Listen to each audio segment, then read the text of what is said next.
تھی اور اس قوم کا تذکرہ اس میں ہے، اس لیے اسی مناسبت سے اس سورت کا نام سورہ احقاف رکھا گیا۔ اس سورت میں توحید خداوندی یعنی اللہ ایک ہے اس بات پر دلیل عقلی بھی دی گئی ہے اور دلیل نقلی بھی دی گئی ہے۔ دلیل عقلی اس دلیل کو کہتے ہیں جو عقل سے سمجھ میں آئے، اور دلیل نقلی اس کو کہتے ہیں جو نقل سے آئے، یعنی ایک کے بعد اس نے اس سے نقل کیا، اس نے اس کو نقل کیا۔ تو دلیل عقلی بھی دلیل عقلی جو عقل سے سمجھ میں، دلیل نقلی دو قسم کے ہوتے ہیں، ایک تو ہے اللہ کا کلام اور ایک ہے رسول اللہ کا کلام، یہ دو ہے جو دلیل نقلی ہے۔ اللہ تعالیٰ نے فرمایا کہ اگر وہ لوگ اللہ کے علاوہ کسی اور کو بھی معبود سمجھتے ہیں تو کیا زمین اور آسمان میں کوئی ایسی چیز ہے جو اس نے بنایا ہو؟ اللہ کے علاوہ تو زمین اور آسمان اور اس میں جتنی چیزیں ہیں سب کچھ اللہ ہی نے بنایا ہے، اس کے علاوہ کسی نے نہیں بنایا۔ تو جس کی وہ لوگ پوجا پاٹ کرتے ہیں کیا اس نے کچھ بنایا ہے؟ تو وہ لوگ اس بات پر خاموش رہ گئے۔ تو عقل کے ذریعے سے بتلایا گیا کہ اس پوری کائنات کا مالک اور خالق ایک ہی ہے اور وہ ہے اللہ، تو اسی کی عبادت کرنی چاہیے۔ دلیل نقلی یہ دی کہ یہ بتائیں کہ اس سے پیچھے جتنی بھی کتابیں نازل ہوئی ہیں کیا اس میں ان بتوں کا ذکر ہے؟ اگر نہیں ہے تو دلیل نقلی سے بھی اس کا رد ہو گیا۔ کیا کسی نبی نے آ کر کے بتلایا اس سلسلے میں کچھ بھی؟ اس کا کوئی ثبوت ہے؟ قرآن نے یہ تین باتیں عرض کی، فرمایا، اور ان کفار کے پاس اس کا کوئی جواب نہیں تھا، تو انہیں چاہیے کہ وہ رسول اللہ کو نبی مان لیتے اور قرآن کو اللہ کا کلام مان کر اسلام قبول کر لیتے، لیکن نہیں کی۔ آگے قل ارائیتم ان کان من عند اللہ وکفرتم بہ وشہد شاہد من بنی اسرائیل علی مثلی فآمن واستکبرتم۔ یہاں پیشین گوئی کی گئی ہے کہ اہل کتاب میں سے کچھ لوگ ایمان لائیں گے، اور انہیں تنبیہ کی گئی ہے جو ایمان نہیں لائے کہ کیا تم اب تک تکبر میں پڑے ہوئے ہو جاننے کے باوجود، حالانکہ تم لوگ اہل کتاب ہو، یعنی تورات اور انجیل پڑھتے ہو، سمجھتے ہو، اور تورات اور انجیل میں نبی صلی اللہ علیہ وسلم کے بارے میں بارہا تذکرہ آیا ہے، یہاں تک کہ علامت بھی آئی ہے، ان کا ہجرت کی جگہ بھی آئی ہے، ان کا نام قبیلے کا نام تک آیا ہے۔ کیا تم لوگوں کو اس یقین کے باوجود تم لوگ ایمان نہیں لا رہے؟ تو یاد رکھو کچھ اہل کتاب ایمان لائیں گے، چنانچہ عبداللہ ابن سلام رضی اللہ عنہ اور اس کے علاوہ دیگر اہل کتاب ایمان لائے، فرما رہے ہیں فآمن واستکبرتم، وہ تو ایمان لائے اور تم تکبر میں پڑے ہوئے ہو۔ ان اللہ لا یہدی القوم الظالمین، بے شک اللہ تعالیٰ ظالم قوم کو ہدایت نہیں دیتے۔ تم لوگ ظلم کرتے ہو اپنی جانوں پر، لوگوں پر، تو اللہ تعالیٰ تمہیں ہدایت نہیں دے گی۔ وَوَصَّيْنَا الْإِنسَانَ بِوَالِدَيْهِ إِحْسَانًا، یہاں والدین کے حقوق کا تذکرہ ہے کہ اگرچہ تمہارے والدین کافر ہو، چونکہ اس وقت ایسا ہوتا تھا کوئی ایمان لے آتا ان کے ماں باپ کافر رہتے تھے، فرمایا گیا اگرچہ تمہارے ماں باپ کافر ہوں تب بھی ان کے ساتھ اچھا سلوک کرنا ہے۔ ہاں یہ کہ وہ اگر کفر کی طرف بلائے تو نہیں جانا ہے، لیکن اس کے علاوہ جتنے بھی دنیاوی معاملات ہیں ان کے ساتھ بات چیت ہے، ان کا حکم ماننا ہے، سب میں ان کے ساتھ حسن سلوک اور اچھا برتاؤ کرنا ہے، اس میں بالکل بھی کمی نہیں ہونی چاہیے۔ فرمایا حملتہ امہ کرہا، ماں نے اپنے پیٹ میں رکھا مشقت سے، ووضعتہ کرہا، اور دودھ پلایا، وحملہ وفصالہ 30 شہرا، اور ان کا حمل اور دودھ چھوڑانا یہ 30 مہینے ہیں، یعنی 6 ماہ کم سے کم مدت ہے حمل کی، اور 2 سال تک دودھ پلانا ہے۔ اس سے پہلے بھی چھڑا سکتے ہیں، لیکن اگر کسی کو اجرت پر لیتا ہے دودھ پلانے کے لیے تو 2 سال تک دودھ پلایا جائے گا، جو کہ پرانا رواج تھا، اب تو رہا نہیں۔ وَإِذْ صَرَفْنَا إِلَيْكَ نَفَرًا مِنَ الْجِنِّ يَسْتَمِعُونَ الْقُرْآنَ، نبی صلی اللہ علیہ وسلم جب طائف گئے اور وہاں دعوت دین دی تو بہت سارے لوگوں نے انکار کیا، بلکہ سب نے ہی انکار کر دیا، تو نبی صلی اللہ علیہ وسلم کو بہت تکلیف ہوئی اور ذہنی طور پر پریشان ہوئے. تو طائف سے واپس جب آ رہے تھے تو ایک جگہ کا نام ہے نخلا، وہاں ٹھہرے. فجر کا وقت ہو گیا. نبی صلی اللہ علیہ وسلم فجر کے لیے نیت باندھے اور قرآن کی تلاوت شروع کی. جب قرآن تلاوت کر رہے تھے تو وہاں جنات کا ایک گروہ گزر رہا تھا. انہوں نے آپس میں ایک دوسرے کو خاموش کیا کہ ٹھہرو ٹھہرو، رکو، سنو کیا کلام پڑھا جا رہا ہے. سب کھڑے ہو کر کے سننے لگے. نبی صلی اللہ علیہ وسلم جب نماز مکمل کیے تو ان کے پاس حاضر ہوئے اور انہوں نے اپنی گمراہی کا ذکر کیا کہ ہم تو اس کلام سے ناواقف تھے. اور آگے سورہ جن میں پوری تفصیل آ رہی ہے کہ ہمیں آسمان سے کیوں روکا گیا، آسمان جانے سے کیوں روکا گیا، پوری تفصیل آگے آ رہی ہے. خیر، انہوں نے ایمان قبول کیا اور پھر وہ لوگ گئے اور اپنے جنات کے گروہوں میں جا کر کے دعوت دین دی.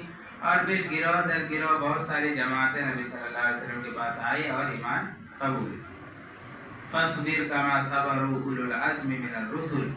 یہاں امام الانبیاء نبی صلی اللہ علیہ وسلم کو صبر کی تلقین کی گئی ہے کہ آپ سے پہلے بھی بہت سارے رسول آئے اور انہیں تکلیف پہنچائی گئی. آپ کو بھی تکلیف پہنچائی گئی طائف میں، مکے میں اور اس کے علاوہ دیگر جگہوں میں. تو آپ ان پر صبر کیجئے انشاءاللہ. لا ولا تستعجل لهم، آپ جلدی نہ کیجئے، آہستہ آہستہ سب ہوگا. چنانچہ فتح مکہ ہوا تو لوگ فوج در فوج ایمان میں داخل ہوئے. وَمَثَلُ الْجَنَّةِ الَّتِي وُعِدَ الْمُتَّقُونَ. اہل جنت کا یہاں ذکر ہے اور ان کے انعامات کا ذکر ہے کہ اللہ تعالیٰ جنتیوں کو بہت زیادہ نعمتوں سے نوازیں گے. اور خاص طور سے یہاں فرمایا فِيهَا أَنْهَارٌ مِّن مَاءٍ غَيْرِ آسِنٍ، یعنی جنت میں ایک نہر ہوگا پانی کا. وَأَنْهَارٌ مِّن لَبَنٍ، اور ایک نہر ہوگا دودھ کا. ہر ایک کی یہ بھی آ رہی ہے کہ پانی ایسا ہوگا جو خراب نہیں ہوگا، دودھ ایسی ہوگی جس کا مزہ بالکل تبدیل نہیں ہوگا. وَأَنْهَارٌ مِّن خَمَرٍ، اور ایک شراب کی نہر ہوگی، لیکن یہ شراب پاک شراب ہوگی، پاکیزہ شراب ہوگی. یہ ناپاک شراب جو دنیا میں رائج ہے ایسا نہیں ہے، بلکہ جنت میں جو شراب ہوگا وہ پاک اور صاف ہوگا. وَأَنْهَارٌ مِّنْ عَسَلٍ مُّصَفًّى، اور شہد کی ایک نہر ہوگی جو بالکل صاف ستھری ہوگی. تو وہاں جو ہے ان سب کی نہریں جاری ہوگی، ان کی بالکل کمی واقع نہیں ہوگی. وَإِن تَتَوَلَّوْا يَسْتَبْدِلْ قَوْمًا غَيْرَكُمْ. پیچھے اللہ تعالیٰ نے اللہ کے راستے میں خرچ کرنے کا ذکر فرمایا اور پھر فرمایا وَاللَّهُ غَنِيٌّ وَأَنْتُمُ الْفُقَرَاء. اللہ تعالیٰ کو تمہارے مال کی ضرورت نہیں ہے، اللہ تعالیٰ بے نیاز ہے، تم ہی فقیر ہو، اللہ تعالیٰ تمہیں دیتے ہیں. تو تمہیں چاہیے کہ ایک دوسرے کی مدد کرو. تمہارے بھائی اگر غریب ہیں تو ان کی مدد کرنی چاہیے. اسلامی بھائی، اپنا سگا بھائی نہ ہو تبھی اسلامی بھائی ہے تو ان کی مدد کرنی چاہیے اپنے پیسوں کے ذریعے. اور پھر آگے اللہ تعالیٰ نے فرمایا وَإِن تَتَوَلَّوْا، اگر تم پھر جاؤ گے، یعنی یا تو دین اسلام سے پھر جاؤ گے یا اعمال کرنے سے پھر جاؤ گے یا دینداری سے منحرف ہو جاؤ گے، يَسْتَبْدِلْ قَوْمًا غَيْرَكُمْ، کہ اللہ تعالیٰ تمہیں ہٹا دیں گے اور پھر ایسی قوم کو لے آئیں گے تمہارے بدلے میں جو تم سے اچھی ہوگی، اور پھر وہ اللہ تعالیٰ کے دین کی خدمت کرے گی. ثُمَّ لَا يَكُونُوا أَمْثَالَكُمْ، وہ تمہارے جیسے نہیں ہوں گے بلکہ وہ تو تم سے بہتر ہوں گے. تو اللہ تعالیٰ کو تمہاری ضرورت نہیں ہے بلکہ تمہیں ضرورت ہے اللہ کے اور اس کے دین کی. اس لیے دین پر جمے رہو اور ان پر قائم رہو تو اللہ تعالیٰ تم سے کام لیں گے. اگر نہیں کرو گے تو پھر کسی اور قوم کو لے آئیں گے اور وہ کام کریں. چنانچہ جب مسلمانوں میں غفلت بڑھی تھی پرانے زمانے میں تو چنگیز خان، ہلاکو خان، یہ جو تھے وہ آ کر کے ان لوگوں پر بہت ظلم کیا مسلمانوں پر، اور پھر آخر میں اللہ تعالیٰ نے انہیں ایمان دیا اور پھر ان کی سلطنت قائم ہوئی جو مغل سلطنت سے مشہور ہے، اور پھر اس سے اسلام پھیلا اور وہ لوگ اسلام کے مددگار بنے. تو ایسا ہوا. تو اگر مسلمان اب بھی ایسا کرتے ہیں تو پھر اللہ تعالیٰ دوسرے کو لے آئیں گے، اور اگر یہی سدھر جاتے ہیں تو اللہ تعالیٰ اسی سے کام لیں گے. سورہ فتح، اس میں چونکہ انا فتحنا لک فتحا مبینا، فتح کا لفظ ہے اس لیے سورت کا نام سورہ فتح ہے. دراصل نبی صلی اللہ علیہ وسلم کو مدینے میں خواب آیا کہ نبی صلی اللہ علیہ وسلم صحابہ کو لے کر کے ساتھ میں مکہ میں داخل ہوئے. تو نبی صلی اللہ علیہ وسلم چونکہ نبی تھے اور ان کا خواب بالکل صحیح سچا ہوتا ہے، تو نبی صلی اللہ علیہ وسلم نے اعلان کرایا کہ ہم عمرے پر جائیں گے۔ بہت سارے صحابہ تیار ہوئے اور عمرے کے لیے جانے لگے۔ مقام تھا مقام حدیبیہ، وہاں جا کر ٹھہرے۔ کفار اور مشرکین جو مکہ میں تھے ان کو خبر ملی تو ان لوگوں نے انہیں روک دیا اور کہا کہ ہم جانے آگے نہیں دیں گے۔ نبی صلی اللہ علیہ وسلم نے بہت جانے کے بارے میں اصرار کیا، لیکن ان لوگوں نے منع کر دیا۔ عثمان رضی اللہ تعالیٰ عنہ کو بھیجے بات چیت کرنے کے لیے، تو یہ خبر پھیل گئی کہ حضرت عثمان رضی اللہ تعالیٰ عنہ کو شہید کر دیا گیا۔ تو آگے آ رہا ہے کہ نبی صلی اللہ علیہ وسلم نے پھر بیعت کی تھی سب کے ہاتھوں میں۔ تو یہاں نبی صلی اللہ علیہ وسلم کو واپس ہونا پڑا تھا، مدینہ مکہ نہیں جا سکے تھے تو واپس ہونا پڑا، لیکن یہ صورت نازل ہوئی تھی، اِنَّا فَتَحْنَا لَكَ فَتْحًا مُبِينًا، بے شک ہم نے آپ کو فتح دے دی، کھلی ہوئی فتح۔ بہت سارے صحابہ نے کہا یہ کیسی فتح ہے کہ ہم تو واپس جا رہے ہیں، مکہ داخل بھی نہیں ہو سکے۔ تو خیر سن 8 ہجری میں یہ جو خواب تھا نبی صلی اللہ علیہ وسلم کا اور یہ جو خوشخبری تھی فتح کی، یہ ظاہر ہوئی اور مکہ فتح ہوا اور بہت سارے لوگ اسلام میں داخل ہوئے۔ إِنَّ الَّذِينَ يُبَايِعُونَكَ إِنَّمَا يُبَايِعُونَ اللَّهَ يَدُ اللَّهِ فَوْقَ أَيْدِيهِمْ۔ یہاں وہی ذکر ہے کہ عثمان رضی اللہ تعالیٰ عنہ کو جب نبی صلی اللہ علیہ وسلم بھیجے تھے تو خبر ملی کہ ان کو قتل کر دیا گیا، شہید کر دیا گیا۔ تو نبی صلی اللہ علیہ وسلم سارے صحابہ کو لے کر کے بیعت کیے تھے کہ مرنے اور مٹنے پر بیعت کرو۔ تمام صحابہ ایک درخت کے نیچے بیعت کیے کہ ہم مر مٹ جائیں گے لیکن عثمان رضی اللہ تعالیٰ عنہ کا خون رائے گا نہیں جانے دیں گے۔ لیکن پھر بعد میں خبر آئی کہ عثمان رضی اللہ تعالیٰ عنہ زندہ ہیں اور صحیح سلامت واپس آئے۔ تو آگے اللہ تعالیٰ نے فرمایا لَقَدْ رَضِيَ اللَّهُ عَنِ الْمُؤْمِنِينَ إِذْ يُبَايِعُونَكَ تَحْتَ الشَّجَرَةِ، تحقیق کہ اللہ تعالیٰ راضی ہو گئے ان مومنین سے جنہوں نے بیعت کی درخت کے نیچے۔ يَعْلَمُ مَا فِي قُلُوبِهِمْ، اور اللہ تعالیٰ نے جان لیا جو ان کے دل میں تھا۔ اللہ تعالیٰ کو تو پہلے ہی معلوم تھا لیکن ظاہر ہو گیا کہ یہ لوگ جو ہے نبی صلی اللہ علیہ وسلم کے حقیقی پہرے دار ہیں اور جانثار کرنے والے صحابہ ہیں۔ تو اللہ تعالیٰ نے فرمایا کہ ہم بھی ان سے راضی ہو گئے اور ہمیشہ کے لیے راضی ہو گئے۔ آگے لَقَدْ صَدَقَ اللَّهُ رَسُولُهُ الرُّؤْيَا بِالْحَقِّ لَتَدْخُلُنَّ الْمَسْجِدَ الْحَرَامَ، کہ اللہ تعالیٰ نے نبی صلی اللہ علیہ وسلم کے خواب کو سچا کر دکھایا، ضرور بھی ضرور آپ مسجد حرام میں داخل ہوں گے انشاءاللہ، اگر اللہ نے چاہا، آمینین، امن و سلامت کے ساتھ۔ محلقین رؤوسکم ومقصرین، یعنی سر کو مونڈتے ہوئے اور قصر کرتے ہوئے، یعنی کہ عمرہ کے موقع پر یا حج کے موقع پر جو قصر آخر میں کیا جاتا ہے یا حلق کیا جاتا ہے، تو یہ قرآن میں کہہ دیا گیا کہ آپ کو جو خواب دکھایا گیا تھا وہ آج پورا ہوا سن 8 ہجری میں۔ سورہ حجرات۔ اچھا پیچھے ایک بات چھوٹ گیا، محمد الرسول اللہ۔ جب صلح نامہ لکھا جا رہا تھا تو نبی صلی اللہ علیہ وسلم نے لکھوایا حضرت علی رضی اللہ عنہ سے کہ لکھو محمد رسول اللہ، اور ان کی طرف سے نام لکھا گیا کسی کا کفار میں سے کہ ان دونوں کے درمیان عہد ہو رہا ہے۔ تو ان لوگوں نے اعتراض کیا کہ آپ محمد رسول اللہ لکھ رہے ہیں، اگر ہم آپ کو رسول اللہ مان لیں تو پھر جھگڑا کیوں ہو، اس لیے آپ رسول اللہ کو مٹا دیجیے اور محمد بن عبداللہ لکھیے۔ تو نبی صلی اللہ علیہ وسلم نے علی رضی اللہ عنہ سے فرمایا کہ رسول اللہ کو کاٹ دو۔ تو علی رضی اللہ عنہ کہنے لگے کہ میری کہاں جرأت ہے کہ میں رسول اللہ کو کاٹ دوں۔ تو نبی صلی اللہ علیہ وسلم نے فرمایا بتاؤ کہاں لکھا ہوا ہے، چونکہ نبی صلی اللہ علیہ وسلم پڑھنا لکھنا نہیں جانتے تھے، تو بتلایا گیا تو نبی صلی اللہ علیہ وسلم اپنے ہاتھ سے ان کو بھیج۔ لیکن اللہ تعالیٰ نے قرآن میں نازل کر دیا محمد الرسول اللہ، کہ محمد اللہ کے رسول ہیں اگرچہ وہ لوگ نہیں مانتے۔ والذین معہ اشداء علی الکفار، اور جو ان کے ساتھ صحابہ ہیں وہ کافروں پر بڑے سخت ہیں۔ رحماء بینہم، آپس میں بہت رحم دل ہیں۔ تراہم رکعا سجدا، آپ ان کو دیکھیں گے راتوں میں رکوع کرتے ہوئے، سجدہ کرتے ہوئے۔ یبتغون فضلا من اللہ ورضوانا، اللہ کا فضل اور ان کی رضا تلاش کرنے کے لیے۔ سیماہم فی وجوہہم من اثر السجود، آپ ان کے چہروں پیشانی پر سجدے کے نشان دیکھیں گے، ایسے لوگ۔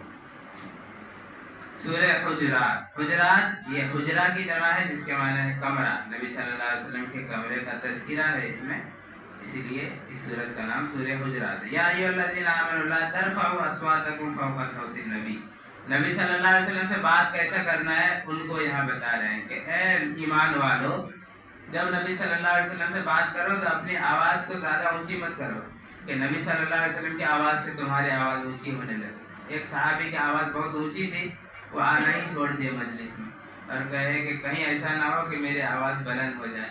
پھر نبی صلی اللہ علیہ وسلم کو بلائے اور کہنے لگے کہ ایسی بات نہیں ہے، جو لوگ جان بوجھ کر، جیسے منافقین لوگ بیچ بیچ میں رہتے تھے، پتہ نہیں چلتا کہ یہ مومن ہے کہ منافق ہے، وہ لوگ زور زور سے بولتے تھے تو ان کے لیے ڈانٹ ڈپٹ ہے۔ آگے فرمایا وَلَوْ أَنَّهُمْ صَبَرُوا حَتَّى تَخْرُجَ إِلَيْهِمْ، یہاں یہ بھی بیان کیا گیا ہے کہ نبی صلی اللہ علیہ وسلم اگر کمرے میں ہو تو کھٹکھٹاؤ مت، کہ نبی صلی اللہ علیہ وسلم کو پریشانی ہو سکتی ہے، بیٹھ جاؤ ان کے دروازے کے سامنے۔ وَلَوْ أَنَّهُمْ صَبَرُوا، اگر وہ لوگ صبر کرتے حَتَّى تَخْرُجَ إِلَيْهِمْ، یہاں تک کہ آپ خود نکل کر آتے کسی اپنے کام کے لیے، پھر ان سے ملاقات ہو جاتی ہے اور وہ اپنی بات عرض کرتے۔ تو نبی کی شان یہ ہے کہ ان کے دروازے کو کھٹکھٹایا نہ جائے، بلکہ وہاں انتظار کیا جائے کہ جب نکلیں گے نبی صلی اللہ علیہ وسلم اس وقت ہم بات کریں گے۔ لَكَانَ خَيْرًا لَهُمْ، تو ان کے لیے بہتر ہوگا۔ وَاللَّهُ غَفُورٌ رَحِيمٌ، اللہ تعالیٰ معاف کرنے والے، رحم کرنے والے۔ سورہ قاف، اس کے شروع میں چونکہ قاف والقرآن المجید آیا ہے اس لیے پورے سورت کا نام سورہ قاف ہے۔ اِذْ يَتَلَقَّى الْمُتَلَقِّيَانِ عَنِ الْيَمِينِ وَعَنِ الشِّمَالِ قَعِيدٌ، کراماً کاتبین کا ذکر ہے کہ اللہ تعالیٰ نے دو فرشتوں کو منتخب کر دیا ہے ہر آدمی کے ساتھ، ایک دائیں کندھے پر اور ایک بائیں کندھے پر ہے، جو ان کے اعمال لکھتے رہتے ہیں ہمیشہ، چاہے وہ تنہائی میں ہو یا لوگوں کے سامنے ہو۔ جو دائیں کندھے پر ہے وہ نیکیاں لکھتے ہیں، جو بائیں کندھے پر ہے وہ برائیاں لکھتے ہیں۔ اور جب اللہ تعالیٰ کے سامنے پیشی ہوگی تو آدمی کے ہاتھ میں وہ نامہ اعمال ہوگا جو ان دونوں نے تیار کیے، اور دونوں فرشتے ان کے دونوں طرف لے کر کے ہاتھ پکڑ کے اللہ کے سامنے کھڑا کریں گے اور پھر گواہی دیں گے کہ ہم نے ان کی یہ نیکیاں لکھی ہیں اور یہ برائیاں ہیں اور یہ ان کا نامہ اعمال ہے اور فیصلہ ہوگا۔ تو کوئی یہ نہ سمجھے کہ اگر ہم تنہائی میں کچھ کر رہے ہیں تو ہم سے خاص پرس نہیں ہوگی، اللہ کی طرف سے فرشتے مقرر۔ سورہ ذاریات، یہاں چونکہ لفظ ذاریات آیا ہے اس لیے پوری سورت کا نام ذاریات رکھا ہے۔ وَالذَّارِيَاتِ ذَرْوًا، یہاں 4 قسمیں کھائی گئی ہیں اور فرمایا گیا ہے کہ قیامت برحق ہے، قیامت آنے والا ہے۔ آخری آیت ہے وَفِي أَمْوَالِهِمْ حَقٌّ لِلسَّائِلِ وَالْمَحْرُومِ، کہ مومن اور متقی، جو حقیقی مومن لوگ ہیں اور متقی حضرات ہیں، ان کے مال میں مانگنے والے کا بھی حق ہے اور نہ مانگنے والے کا بھی حق۔ ایک تو یہ ہے کہ آدمی زکوٰۃ نکالے، ان کو تو ضروری ہے، وہ تو ڈھونڈنے کے لیے جائے زکوٰۃ دینے کے لیے، لیکن کچھ لوگ ایسے ہوتے ہیں جو محتاج ہوتے ہیں اور مانگتے بھی ہیں تو ان کو بھی دیا جائے، اور کچھ لوگ ایسے ہوتے ہیں جو محتاج ہوتے ہیں لیکن مانگتے نہیں ہیں، عزت نفس ہوتی ہے۔ تو جو مومن اور متقی ہے، اللہ کے قریبی بندے ہیں، انہیں چاہیے کہ وہ تلاش کرے، ڈھونڈے، معلوم کرے کہ کوئی ایسا شخص ہے جس کو ضرورت ہے لیکن مانگتا نہیں ہے، تو ان کو چپکے سے لوگوں کو بتائے بغیر رات کے اندھیری میں دائیں ہاتھ سے دے تو بائیں ہاتھ کو پتہ نہ چلے، ایسے طریقے پر ان کی مدد کرے تو یہ بندہ اللہ کے نزدیک بہت محبوب ہوتا ہے۔ ایسا شخص قیامت کے دن عرش کے سائے تلے ہوگا، جبکہ لوگ پریشان حال ہوں گے، اپنے پسینے میں ٹخنوں تک، گھٹنے تک، کمر تک، کوئی ناک تک، اور کوئی تیر رہا ہوگا اپنے پسینے میں، ایسے پریشانی میں ہوگا۔ تو ایسا شخص جو رات کے اندھیرے میں، اس کا یہ مطلب نہیں کہ رات کے اندھیرے میں ہی ہو، ایسے طریقے پر خرچ کرتا ہے کہ دوسرے لوگوں کو پتہ نہیں چلتا ہے، ایسا نہیں کہ غریب کو دے رہا ہے اور فوٹو کھنچوا رہا ہے، دیتے ہوئے فوٹو کھنچوا رہا ہے، ایسا نہیں، بلکہ وہ اندرونی طور پر خرچ کر رہا ہے، کسی کو پتہ نہیں چل رہا ہے، دائیں ہاتھ سے خرچ کر رہا ہے، حدیث میں ہے دائیں ہاتھ سے خرچ کر رہا ہے تو بائیں ہاتھ کو پتہ نہ چلے، اس کا مطلب یہ ہے کہ کسی کو نہ پتہ چلے، اس کو اور دینے والے کو، لینے والے کو اور اللہ کو، اس کے علاوہ کسی کو پتہ نہ چلے، تو اللہ کے نزدیک ان کے یہاں بڑا اور بلند مقام ہے۔ اللہ تعالی ہم سب کو بھی توفیق نصیب فرمائے، آمین وآخر دعوانا الحمدللہ۔ اس سے مسلمانوں کو دینا ہے۔ اگر زکوٰۃ ہے تو وہ مسلمان ہی کو ضروری ہے، اور اگر صدقہ ہے تو مسلمان غیر مسلم کسی کو بھی دے سکتے ہیں اور انشاءاللہ اس کا ثواب ملے گا۔